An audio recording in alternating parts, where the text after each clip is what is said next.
Olá, meu querido, minha querida aluna, seja bem-vindo novamente. Hoje uma aula de atividades, né? É muito importante, em um determinado momento, nós pararmos, né, todo o conteúdo que nós estamos desenvolvendo para ver se a gente entendeu e fazer a aplicação desse conteúdo. Então preste bem atenção, nós vamos lidar com mudanças de unidade, né? Ou seja, lembrar como é que eu faço essa mudança e o cálculo do volume, que é o que nós vimos anteriormente. Então, para que a gente possa dar sequência a essas atividades, primeiro vamos lembrar uma coisa importante, né? Eu não posso esquecer a tabela, a sequência dos múltiplos e dos submúltiplos e a transformação que eu vou trabalhar aqui. Então, primeira coisa, na nossa sequência lá eu tenho quilômetro, hectômetro, decâmetro, né? Eu sempre escrevo unidade de comprimento.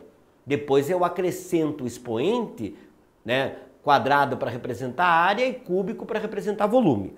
Aí eu tenho aqui o padrão de medida metro e depois eu tenho os submúltiplos decímetro, centímetro e milímetro, né? Lembrando que quando eu fazia a conversão de unidade de medida do metro, né, do comprimento, da altura, do raio, a cada casa que eu deslocava nesse sentido, eu multiplicava por 10. Ou eu acrescentava um zero, numa forma mais prática. A cada casa que eu retornava, eu dividia por 10 ou eu deslocava, vírgula, uma casa à esquerda, né? Isso para comprimento. Quando eu lidava com área, eu fazia o seguinte: a cada casa que eu deslocava nesse sentido do quilômetro para o milímetro, eu multiplicava por 100, ou eu acrescentava 2 zeros, né? E a cada casa que eu retornava do milímetro para o quilômetro, eu dividia por 100, no caso da área, ou eu deslocava a vírgula 2 casas à esquerda. No volume é a mesma coisa. Ou seja, eu tenho lá quilômetro cúbico, hectômetro cúbico, decâmetro cúbico, metro cúbico, decímetro cúbico, centímetro cúbico e milímetro cúbico. E lembrando que a cada casa que eu desloco nesse sentido aqui, eu multiplico por 1000. Ou de forma prática, eu acrescento 3 zeros, né? E a cada casa que eu retorno nesse sentido aqui, né, ou seja, do milímetro cúbico para o quilômetro cúbico, eu divido por 1000 ou eu desloco 3 casas a vírgula à esquerda, né? Então vamos praticar agora nessas 3 situações que eu tenho aqui, né? Eu já deixei o gabarito, caso você queira depois, né, tentar fazer novamente, você já tem as respostas ali. Então eu tenho lá 46 metros cúbicos, né? Então eu tenho 46 metros cúbicos e eu quero expressar em centímetros cúbicos. Veja que a gente sempre tem que deixar um espaço relativo, porque a quantidade de zeros, por mais que sejam uma ou 2 casas, é uma quantidade grande, né? Então, de metros cúbicos, a cada casa eu vou acrescentar 3 zeros. Então eu ficaria lá com 46, aí 3 zeros eu teria decímetro cúbico, então seriam 46.000 decímetros cúbicos, e eu acrescento mais 3 zeros para centímetro cúbico, né? Então, como é que eu leio isso? 46.460, 4.600, 46.000, 460.000, 4.600.000 e 4.600.000 ali, ok? Então, na verdade, esta é a quantidade desse volume expressa em centímetros cúbicos, né? Quando a gente lida com uma quantidade grande de zeros, a gente tem que cuidar para perceber se realmente a quantidade aqui está correta, né? Eu teria que ter 3 zeros por casa. Agora, um processo contrário. Então agora nós temos lá 46 centímetros cúbicos e eu tenho que transformar em metros cúbicos, né? 46 centímetros cúbicos eu tenho que transformar em metros cúbicos. Eu vou deslocar a vírgula 6 casas. Então, olha o cuidado que eu tenho que ter aqui. Eu vou colocar o 46 e vou contar 1, 2, 3, 4, 5, 6. Então, eu tenho que ter aqui 1, 2, 3, 4, 5 zeros. Então, olha o que eu fiz. Eu desloquei 1, 2, 3, 4, 5, 6. E aí eu coloco a vírgula. Ok? Então, eu desloquei 6 casas. Uma aqui, 2, 3, 4, 5, 6. Aí, metros cúbicos. Ok? Então, não esqueça. Quando eu vou à direita, eu vou acrescentando 3 zeros por casa. E quando eu retorno, eu vou deslocando a vírgula 3 zeros por casa.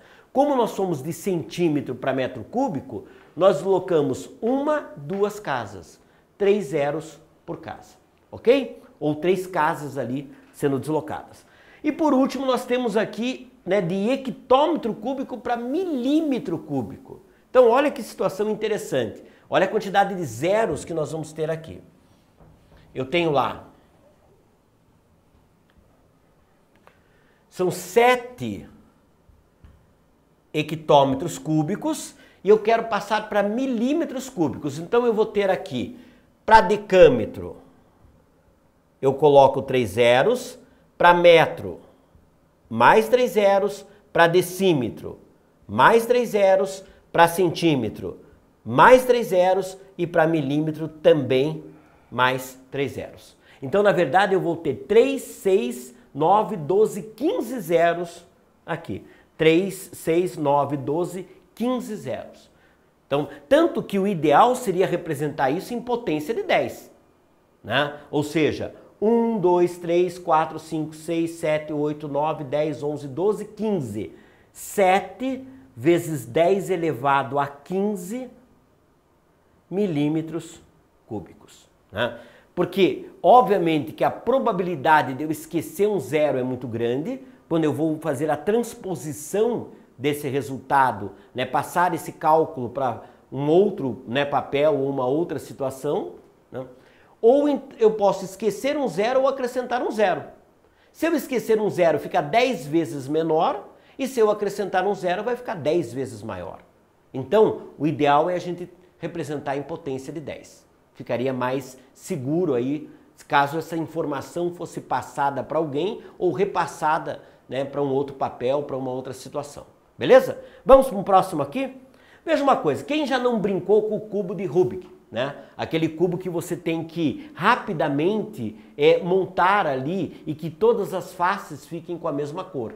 Né? Inclusive tem campeonatos que o pessoal faz isso em 30, né, 40 segundos, faz rapidinho toda essa mudança. Né? Tem algumas técnicas, talvez você até conheça, que permitem a rapidez. Mas olha que interessante que o problema está propondo.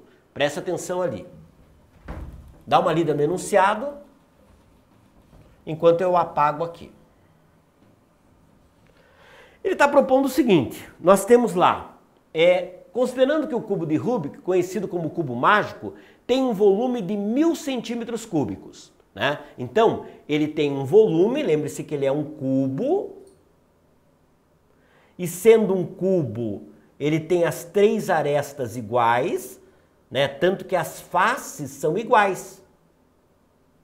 Elas só têm cores diferentes inicialmente, mas todas as faces têm 1, 2, 3, 1, 2, 3. Tem 9 cores que podem ser distintas ou não. A ideia é que essas 9 cores aqui virem a mesma cor. Né? Isso é quando eu fecho ali o jogo, né? Quando eu fecho o cubo. Então ele quer saber a área de cada face. Primeiro, vamos lembrar uma coisa. O volume do cubo é aresta ao cubo. Né? Ele disse que o volume é de 1000 centímetros cúbicos. Então eu sei que aresta ao cubo equivale a 1000 centímetros cúbicos. Este cubo, para eu isolar a aresta, ele vai passar em forma de raiz. Só que tem um detalhe. Este cubo aqui vai dar a raiz cúbica de 1000. Só que eu tenho que lembrar que o 1000 é 10 ao cubo. 10 vezes 10 é 100, 100 vezes 10 é 1000. Então, na verdade, a aresta vai dar a raiz cúbica de 10 ao cubo. Aí eu tenho que lembrar de uma propriedade da matemática que é o seguinte: quando eu tenho a raiz enésima de A elevado a M, isto é a mesma coisa que A elevado a M sobre N. Né? Na verdade, a raiz é um expoente fracionário ali. Nesse nosso caso, vai ficar 10 elevado a 3 sobre 3, ou seja, vai dar 10 centímetros. Então, esse cubo, né, porque 3 sobre 3 é 1, esse cubo tem uma aresta de 10 centímetros.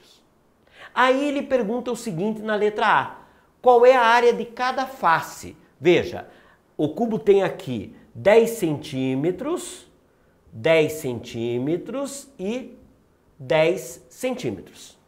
Né? Cada face é um quadrado. Então, este quadrado que representa a face é um quadrado de lado 10.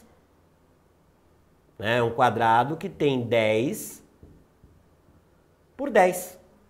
Então, para eu calcular a área desse quadrado, eu faço lado ao quadrado.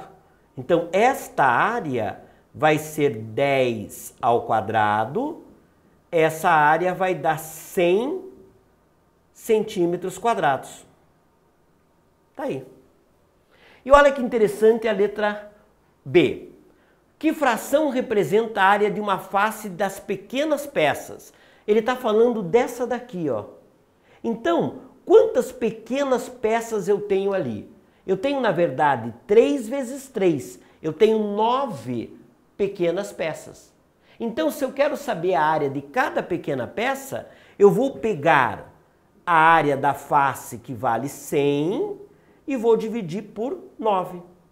Então, daria 100 sobre 9 centímetros quadrados, que é a resposta da letra B. Né? Interessante a situação que nós tivemos que fazer aí, através do cálculo do volume, entender como é que ficaria o cálculo da face e depois dividi-la ali em 9 partes iguais.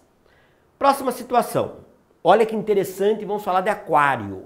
Né? Lembra que eu disse para você que o paralelepípedo está presente na sua casa em diversas situações. Se você tem um aquário de peixe, é um paralelepípedo. Né? Dificilmente ele vai ser um cubo. Ficaria uma situação muito apertada ali para o peixe. Né? Ficaria difícil você conseguir, por exemplo, estruturar a parte interna desse aquário se ele fosse um cubo. Então, o nosso aquário aqui tem as seguintes situações. Preste bem atenção.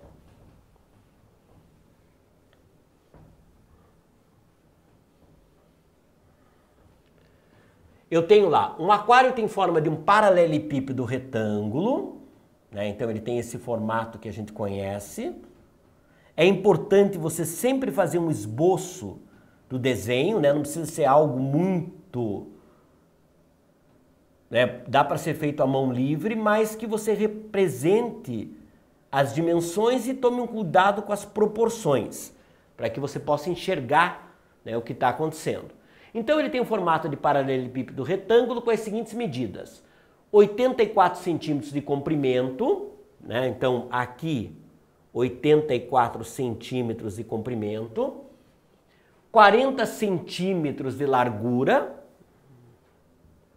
40 centímetros de largura e 50 centímetros de altura. Então eu tenho aqui 50 centímetros de altura. Então, essas dimensões me permitem calcular o volume desse paralelepípedo em centímetro cúbico. Né? Então, para eu calcular esse volume, eu tenho lá, o volume é o produto das 3 dimensões. Então, eu vou ter aqui, o volume vai ser A vezes B vezes C. Então, eu vou fazer aqui nesse cálculo, o A vezes B vezes C, vai dar 84 vezes 40 vezes 50, que é a altura. Está ali. Fazendo essa multiplicação, 40 vezes 50 dá 2.000. 2.000 vezes 84 vai dar 168.000. Então eu vou ter um volume aqui de 168.000, né? Teriam 3 zeros ali, centímetros cúbicos. Ok. Só que a pergunta é o seguinte: quantos metros cúbicos de água esse aquário comporta? Então, na verdade, agora, eu tenho que passar de centímetro cúbico para metro cúbico. Então, se a gente lembrar da sequência, né? Eu tenho lá quilômetro, hectômetro, decâmetro, metro. Depois do metro eu tenho o decímetro, o centímetro e o milímetro, né? Vamos pegar do metro para os seus submúltiplos. Então, aqui, metro cúbico, decímetro cúbico, centímetro cúbico e milímetro cúbico. Quando eu passo de centímetro cúbico para milímetro cúbico, aliás, de centímetro cúbico para metro cúbico, a cada casa que eu desloco para cá, eu estaria dividindo por 1.000. Né? Só que dividir por 1.000 é deslocar 3 casas a vírgula. Então eu teria aqui 1, 2, 3. Pararia aqui. Daria 168 decímetros cúbicos. Mas eu tenho que chegar em metros cúbicos. Então, 1, 2, 3. 0, né, daria aqui, faltou o igual, daria 0,168 metros cúbicos. Né? Então, o que eu fiz? Eu peguei lá os 168.000 e fui deslocando 3 casas para passar para decímetro. Então, 1, 2, 3. E agora passar para metro, 1, 2, 3. 0,168 metros cúbicos. Ou seja, ele tem um volume menor do que 1 metro cúbico. Beleza, meu querido? Então, uma aula muito importante. Espero que você tenha entendido. Essa é aquela aula que vale a pena ver de novo. Ou seja, se você não entendeu ou teve alguma dúvida, volte o vídeo, tente fazer sozinho, veja onde você está errando para que isso fique bem claro para você, tá bom? Então um grande abraço para você, capriche nos seus estudos e até um próximo encontro, onde a gente vai dar sequência a todo esse conteúdo.